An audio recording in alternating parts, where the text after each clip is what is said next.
Simpson's Right. method. Okay, we go to the introduction, the technique, the equations. I did a derivation, an example, and there is a conclusion. Okay, introduction. This method was developed by Thomas Simpson. It is an integration method. It uses parabola to make approximations, and it uses successive points in a curve and fit it with a curve. There are two Simpson rules. It is the one-third rule and the A rule. The one-third rule uses 3 points, and it uses even intervals, and then the 3A rule uses the 4 points, and then it uses the odd subintervals. How we do this actually is like when we have a curve, we partition it into like subintervals that are equal and that are even and that have like the same width. After that, we approximate the curve, which is going to be the fx with the px. So the px is ax squared plus bx plus c, the quadratic equation, and it passes through those points in a curve.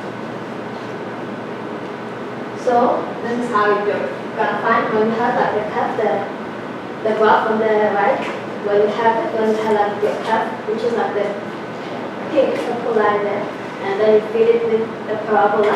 When you use the one-third rule, which is like you use 3 points, it's that you're gonna draw the parabola there, the 2 parabolas on 3 points. So you're gonna have the A. You have to find the FA, the FB, and the FM. The FM is the middle point. Is the middle point, and we approximated with px. So like those blue lines there, it's the px, and the px is the red one on that side. So the part here, the FA, FB, FM is this part on the left, where you find your A, your M, and your B, and then you approximate it with the px, the red line. And then you integrate it over the intervals, so the integrand is going to be this equation here. Okay, the derivation. So we know the relations. Since we approximated, we feed the parabola of the function, the fx and the px are going to be equal. So we're going to have the ax squared, bx squared plus c for like different points. The first point, the second point, and the third point. And then after that, we calculate the space of the intervals, which is like changing x. So since we're using the one-third here, I'm going to use like 2 subintervals. So it's going to be like from x0 to x2, and then it's equals to like the 2 changing x, because there are 2 subintervals. So we're going to do the second equation to find x1. And the change in x is from like from the first point to the second point that we integrated between the subintervals. Okay, then we integrate it. We know that the integration of x is equal to the integration of px, and we put in the equation and we evaluate it and get the equation number 9. And then after that, if you evaluate this part, we're gonna get the equation number 10, and we'll be able to collect the like terms. We'll be able to collect the like terms if we keep on evaluating from down. Because of the x2, we could, like, for example, page number 12. So we'll be able to collect the like terms of them, like x2, ax squared, bx2 and plus c, and then with 0 for the x and that, and we're going to add them to get equation 18. And then from after getting the like terms, for equation number equation number 12, you'll be able to use that the equation number 4 and 5 to be able to get the like terms correctly, to be able to get the x2, x1, and x0 correctly. Okay, so we assume that the fx is continuous between the intervals, and then we know already that our change in x is supposed to be minus a over n. B over n is the change in the intervals, and then we have from this part you are able to derive this is like the derivation of the one-third Simpson rule, and then from the Simpson one-third rule we can derive the 8 Simpson rule slide. We didn't derive it because it was going to take time, so it's just going to take out the coefficient there and it give you like the correct coefficients in between the f0, f4, and f2.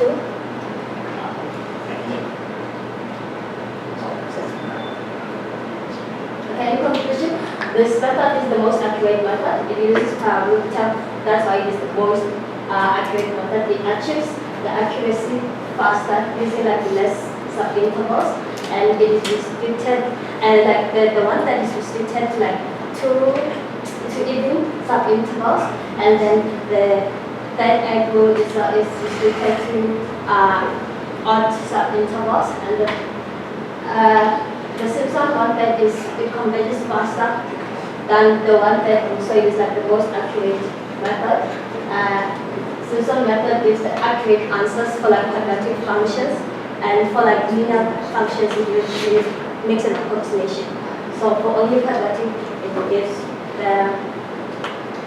the correct answer. Thank you. 6.5 minutes. Jeez. Yeah. That is okay. Next one. Listen, at 4 minutes I'll tell you that your time is actually up, but I'll let you try and finish, but please don't take forever. Okay.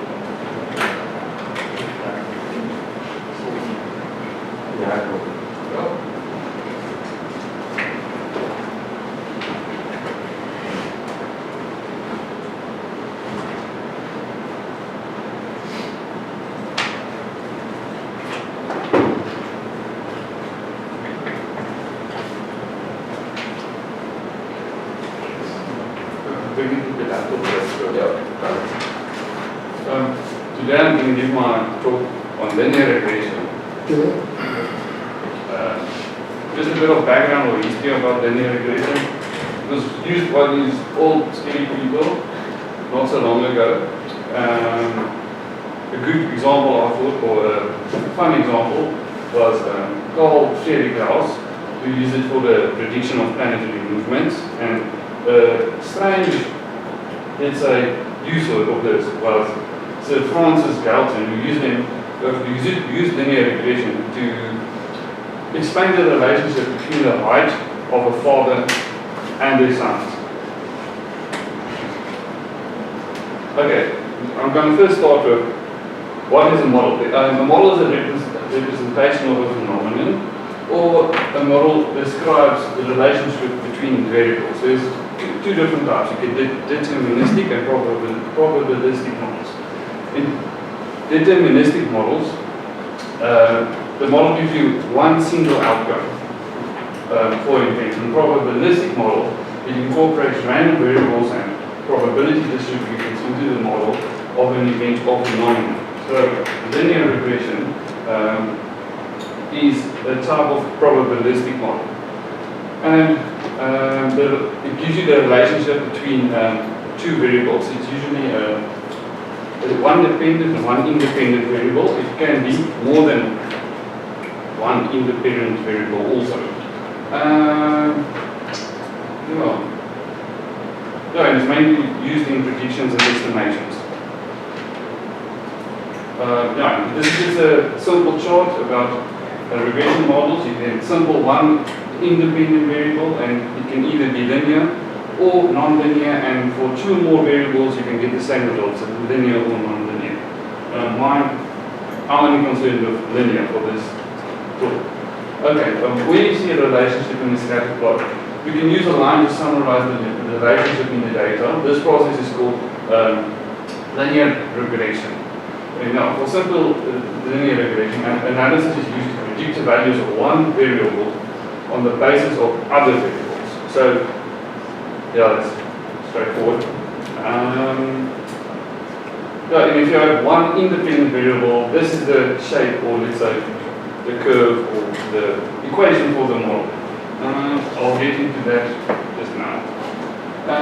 I had this cool transition, but now it's a PowerPoint, so you have to use your imagination that the big A is not there.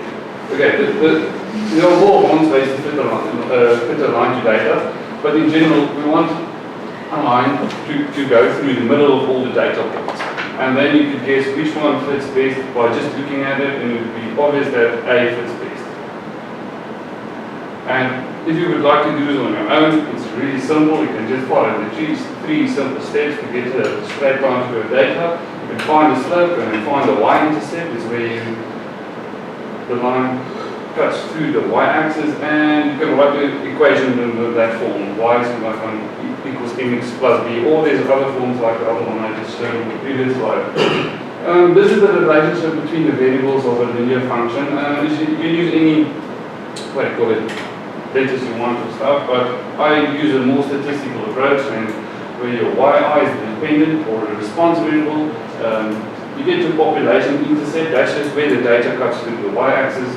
The slope is b1, and it's the change in the mean response with x increased by 1 unit, that's the reward, and you get the inner variable, and your random area. Sometimes, if you dig a little deeper into the statistics, you can add your random area, which is the normal distributed with a mean of 0 and the variance is sigma squared. But that's a bit more statistical, and I think too much of this speech. So, time. Okay, the positive, okay, I'm going to skip that. Because of linear relations, to choose values or estimates that minimizes the sum of the squared errors for observable value to a straight line. So there's a little picture. If you can get that as close, as small as possible, the model fits better. And there are a few applications in linear regression. The one is trend line, using trend line represents trend in a long-term movement in a series data in epidemiology, and it's been used to relate smoking with deaths. Economics is used to predict consumption spending, and machine learning is an important role in artificial intelligence. I'm done. Yeah, 5 minutes. Anybody have any question? Okay.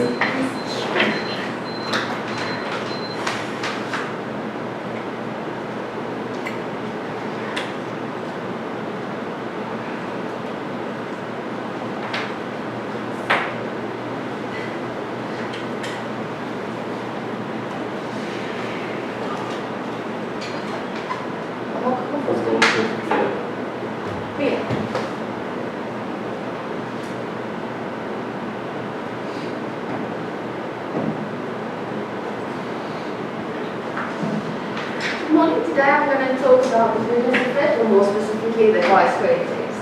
Now, most of you are asking, what is the goodness effect? It is basically answers one question: how well does data fit the theory? It compares the experimental data to how theory predicts the data to behave.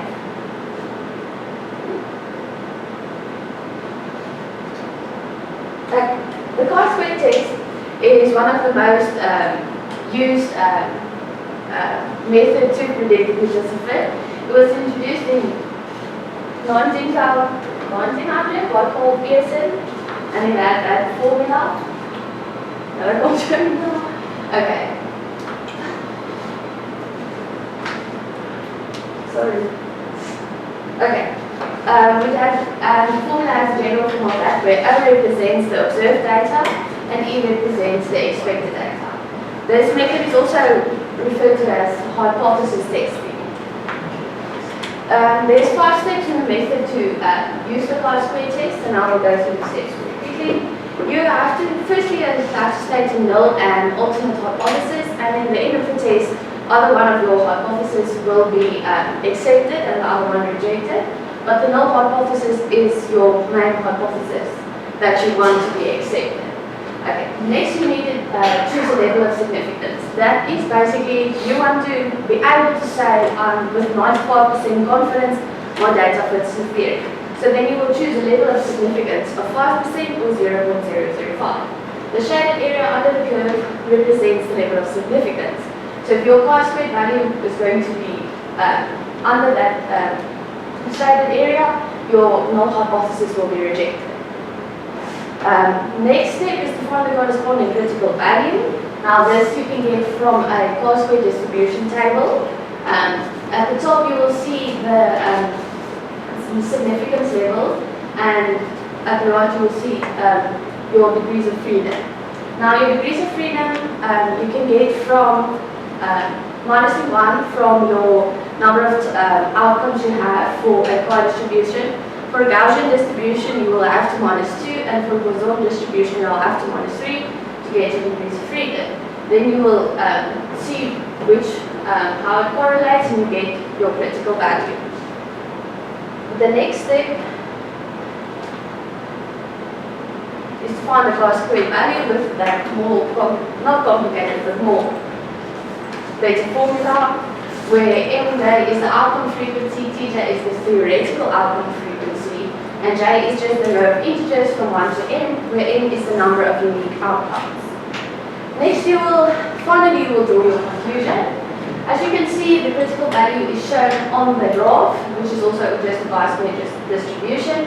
If your calculated chi-squared value is larger than your critical value, your null hypothesis will be rejected and your alternate hypothesis will be accepted. If your chi-squared value is less than your critical value, your null hypothesis will be accepted.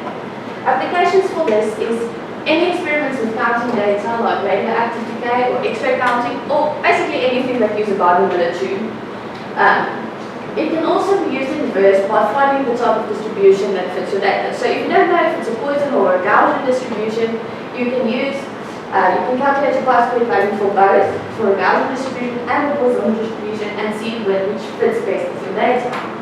And it can be used on any categorical data. That is any data that can be binned or put into categories.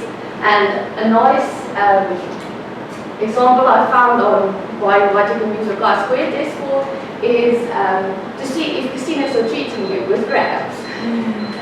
You test the number of outcomes you get from a certain type of die, and you'll see if it is corresponds to the theoretical type of outcomes you will get. Thank you. Okay, 4 minutes. And again, how important is chi-squared testing in statistics? In statistics, it's very important. The most statistics is the area where it's most applied to, is your chi-squared test.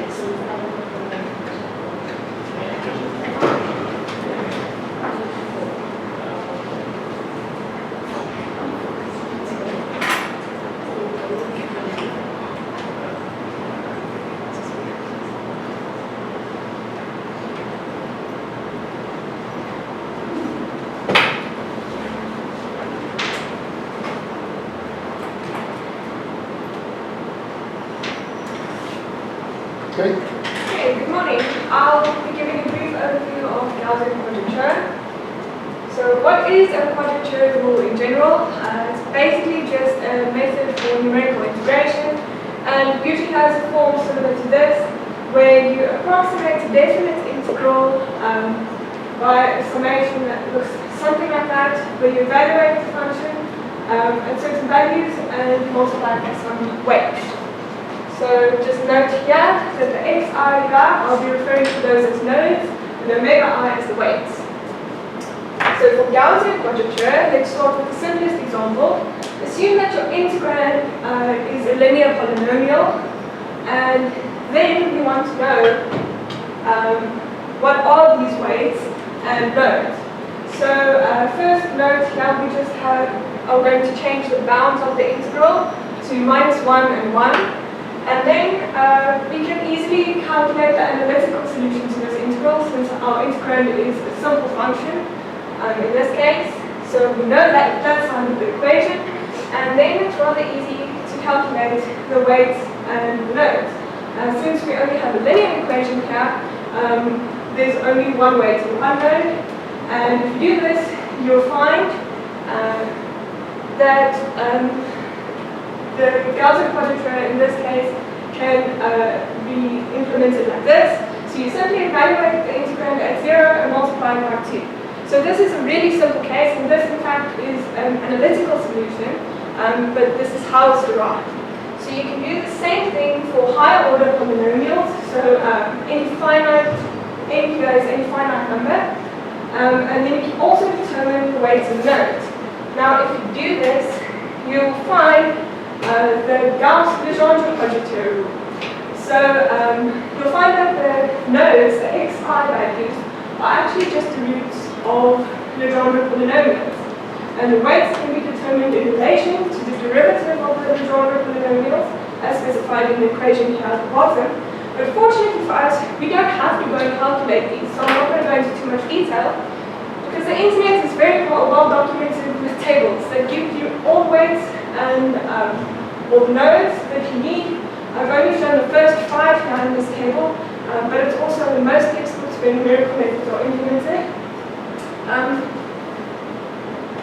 What's important to note as well is, even though we use the bounds of -1 and 1, this can be extended easily to any finite bounds a and b by doing a transformation of variables, as is shown here.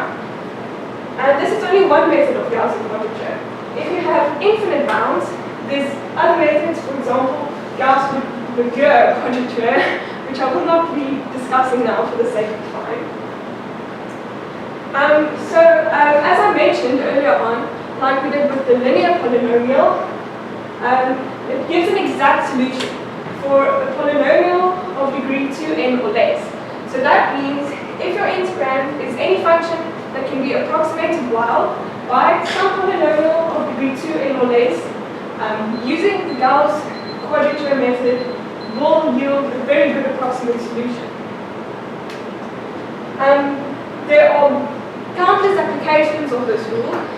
Just a few that I looked at is quantum perturbation theory. If you look at a particle confined in a box, you get a quite complicated integral for the perturbation of the ground state energy, and this would be a good application of Gaussian quadrature. And also for quantum statistics, I know we've encountered quite a lot of strange integrals when using Planck distribution functions, and this would also be a good application of Gaussian quadrature. Okay, so what are the benefits of using this method? Well, firstly, it can be implemented very fast, especially even if you do it computationally, you can incorporate high orders and it will still be quick. The method is very accurate, and it is very easy to implement. It doesn't require any special functions or anything like that. And what are the limitations? Well, it is best suited for integrals in one dimension. If you have many dimensions, like say 6 or 7 dimensions in your integral, it turns out that other methods will be more suitable. And you have to look carefully at exactly which rule you use, because there are different rules depending on the bounds of your integral. Thank you. 4 minutes, 50 seconds. Anybody with a question? Okay, thank you.